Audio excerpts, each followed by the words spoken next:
Alrighty, so we're gonna go ahead and start. So we haven't seen 3.45a just yet, but today we're gonna be going over x and y intercepts. All right. Now, x-intercepts, these are just, and I'll make sure I highlight this. This is when my point, when my line intersects at my, what's it called? My x-axis. That's what we call the x-intercepts, right? So right here, when my line crosses that x-axis, that's where I'm gonna have my x-intercept, okay? And then similar for the y. If I take a look at the y, my y-intercept is just where my line intersects the y-axis, okay? So my line's gonna go intersect the y-axis, and I call this my y-intercept.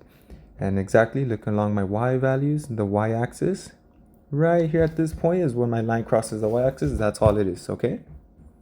Let's see. Other than that though, just like from those two examples, if I were to take a look, that x-intercept there is when x is equal to 8. So I have my x-intercept at 8. And then for the y, well, my y-intercept was when my y happens to be equal to 8. So my x is 0, my y is equal to 8. Alrighty. And today is just about finding these, okay? Please ignore that green square. We're going to be using that later on. So here, it's really easy, and I'll show us a faster method on the backside as well. But when I'm trying to find my x-intercept, all I have to do is just make my y equal to 0, and I solve for my x.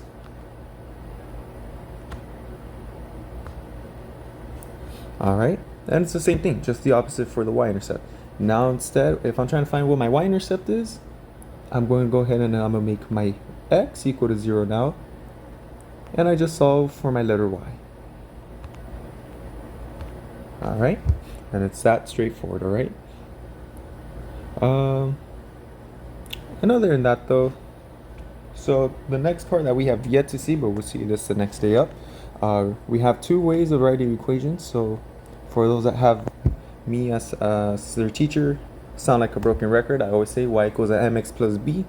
Soon enough, there is another way I could write an equation. This is just a way I could write the equation for any other line that we see, but I can also use it in the form of ax plus by is equal to c, and this is what we refer to as standard form of an equation.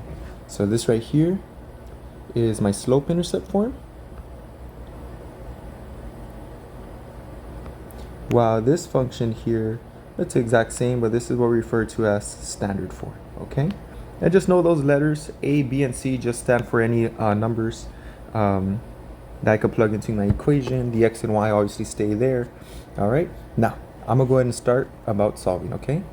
So number one is just saying find the x and y intercept for each equation. All right, so before I even do anything, I'm gonna do just a little bit of a line here so I can separate my work. And I'm gonna take a look. To find my x-intercept, remember here, if I take a look, I have to make the y equal to 0. So number one is saying I have y equals negative x plus 5. So I make my y equals 0. I write the rest of the equation, and I just solve for x. So here, really quick, I see I have I want to get x by itself, but it's also negative on the right side. So I don't have to do double work. I'm just going to do the opposite. Instead of having minus x plus 5, I add x on both sides to get my x by itself on the left, and my x equals 5. And that's it. So here I'm going to write this as a coordinate. My x is equal to 5, my y is equal to 0. And I'm going to do the exact same. Now I'm going to do it for the y. So now I'm going to leave the y by itself. I'm trying to find my y-intercept. I make my x equal to 0. So I have negative x, which is minus 0, plus 5. Obviously 0 doesn't do anything added to 5. So I'm just going to scratch that out. And all I have here is y is equal to 5. So now my y-intercept, x is 0, y is 5. And it's that simple, okay? And then you'll see on the back side, life gets so much easier. So you'll see soon enough. Now, going to number 2. Same thing, find my x-intercept, set my y equal to 0, write the equation the way it is, and then I just solve for x, okay? Now here, my x is positive on the right, so I'm going to leave it there. So I'm going to get rid of that minus 8. I could get rid of by doing just the exact opposite. The opposite of negative 8 or minus 8 is plus 8. So I have 8 is equal to 1/2 x. And I remember that 1/2, I want to get rid of that fraction. I could go ahead and do that by multiplying by 2. Because remember, if I have 1/2 times x, it's saying I'm doing x divided by 2. And the opposite of divided by 2 is just multiplying by 2. So my x gets left alone. And I'm going to write this on the left, on the right. I got x by itself. And then when I do 8 times 2, that gives me 16. Alright, so I already got my x-intercept. X is 16 when my y is 0. Yeah, I'm going to do the same thing for the y. So I'm going to have the y is equal to 1/2. Again, now I make x equals 0, so I have 1/2 times 0 minus 8. Notice here I have 1/2 times 0, right? So I don't even have to do that math. I already know that's going to turn to 0. So I got y is equal to minus 8. And that's it. So I got x is 0. My y-intercept is at negative 8. Alright, now one more on the front side. I got y is equal to negative 4/3 times x plus 2. And I'm assuming y equals 0 to find the x-intercept. So I got negative 4/3 x plus 2. And then here I would get rid of the x on the right, how it's negative. I don't want a negative x. I want to know what x is itself. So I'm going to do the opposite by adding 4/3 on both sides. 4/3 x. So then I have 4/3 x is equal to 2. And then again, I could do this in 2 steps. I could multiply by 3, then divide by 4 to get my x by itself. But if you're ever working with a fraction, just know I could multiply it by my inverse. So all I do is I flip my fractions. So instead of multiplying by 4/3, I'm going to do it by 3/4 on both sides. Notice here I have a 3 on the top, 3 on the bottom, cancels out. 4 on the bottom, 4 on the top, cancels out. So my x is left alone. Now already over here on the side. Now, I'm just working with these top numbers, right? So I'm doing 2 times 3. That gives me 12. All that divided by 4. And 12 divided by 4 just gives me 3. Alright? And that's it. So here my x-intercept is at 3, 0. Alright, and I'm going to do the same thing. Now I'm finding my y-intercept. So I have y is equal to negative 4/3. I set my x equal to 0, so now that's times 0 plus 2. And again, this makes life a lot easier. 0 times anything turns out to be 0, so I could just scratch that out. And here my y-intercept is just at 2. So x is equal to 0, y is equal to 2, and that's my y-intercept. Alrighty. Alright, now let me go on the back side, okay? And we're almost there. We still got a few problems, but this side is going to make life a whole lot more easier. So first thing I'm going to do is I'm going to get this little square because I am going to need it here. So let me bring it down here. Alright, and we're going to be doing the exact same, okay?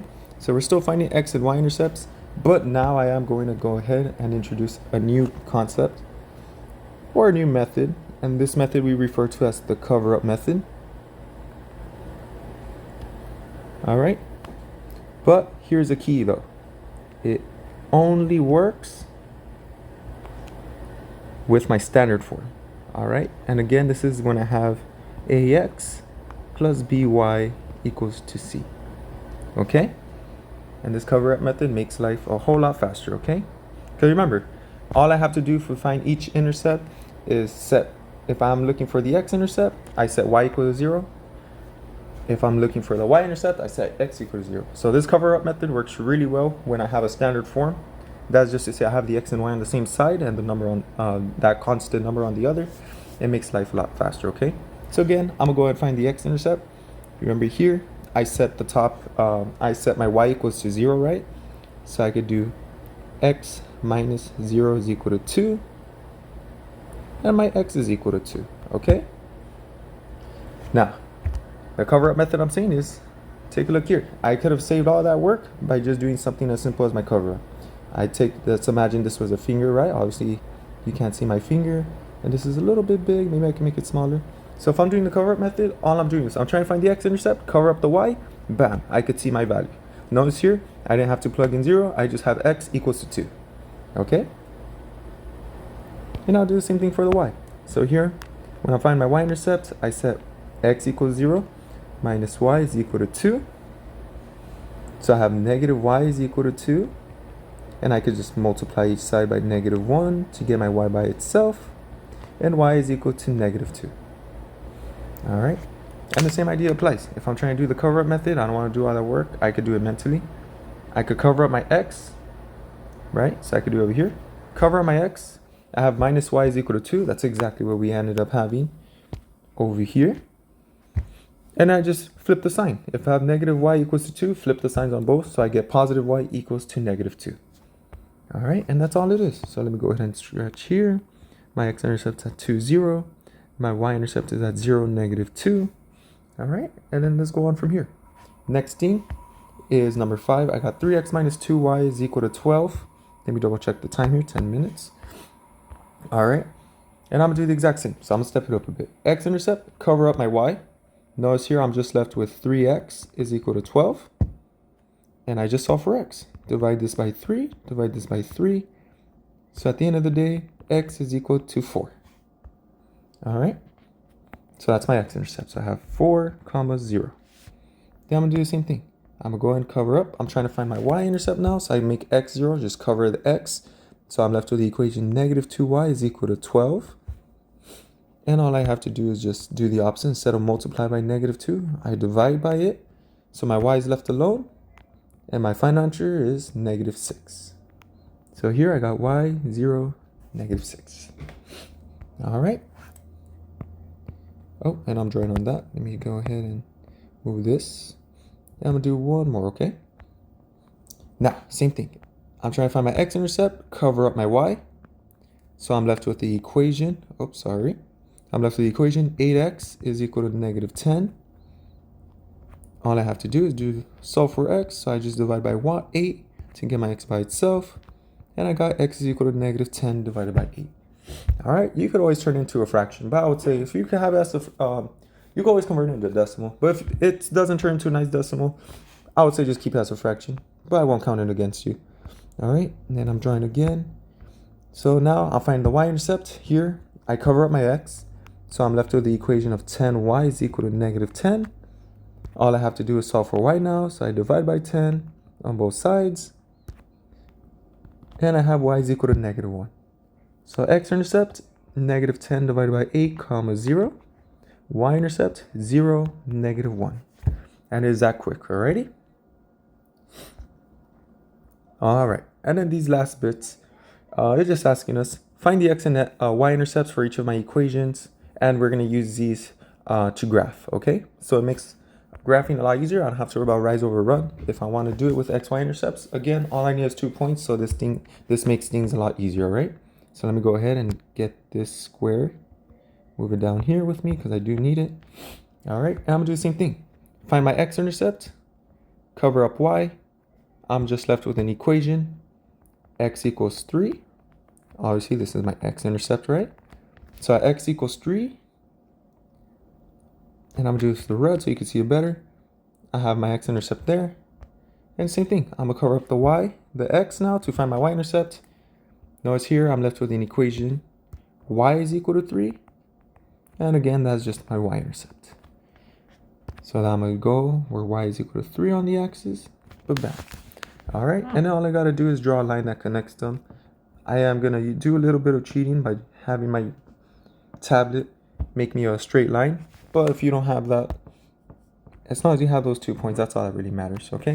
Graph's not going to be accurate while you do it by hand, and that's perfectly fine. And that's it. All right, now let me go on to number 3, okay? So I'm going to go ahead and get this, or number 8, I mean. I'm going to find my x-intercept. I do that by covering up my y. So I'm left with negative 4x is equal to 20. And I just got to solve for my letter x here. So I divide by negative 4 on both sides. X gets canceled out. Or not the x, the negative 4. So I have x is equal to negative 5. Again, this is my x-intercept. And I just plot that point. So when x is negative 5, negative 1, 2, 3, 4, 5.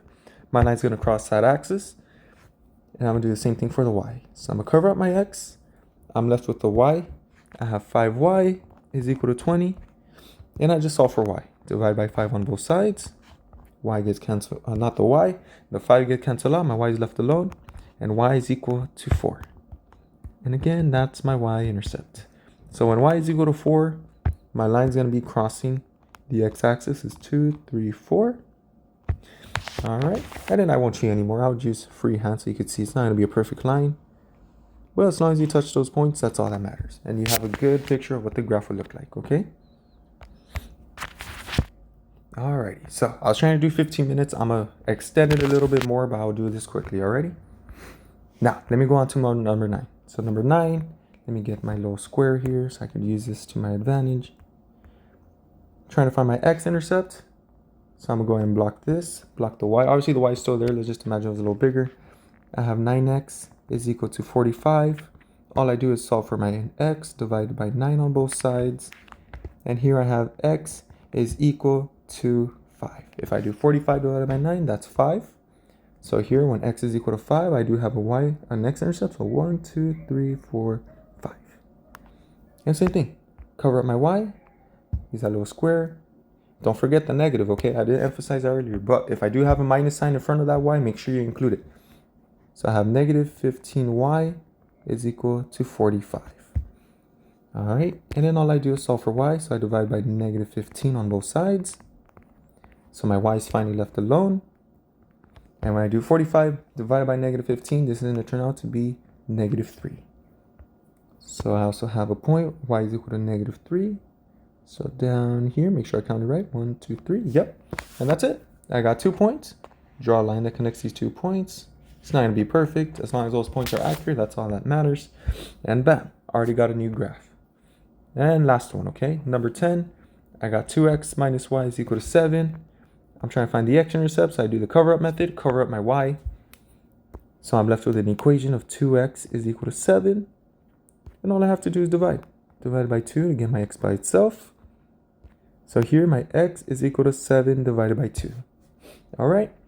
And then just to have a rough estimate of what that is, or exactly what it is, if I want to convert it into decimal, because obviously I'm not going to want to have a fraction there, just know 7 divided by 2 is exactly 3.5. So when x is about 3.5, so somewhere between 3 and 4, that's my x-intercept. Doesn't have to be perfectly accurate, that's fine. And I already got my point. And then last bit, minus y is equal to 7.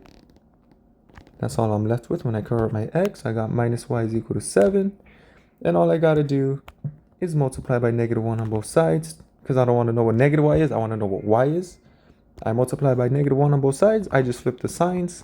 So my y is equal to negative 7. So I have one more point. 1, 2, 3, 4, 5, 6, 7. All right. And that's it. I draw a line that connects these 2 points. And I'm all set. Alrighty. And that'll be it for today, okay?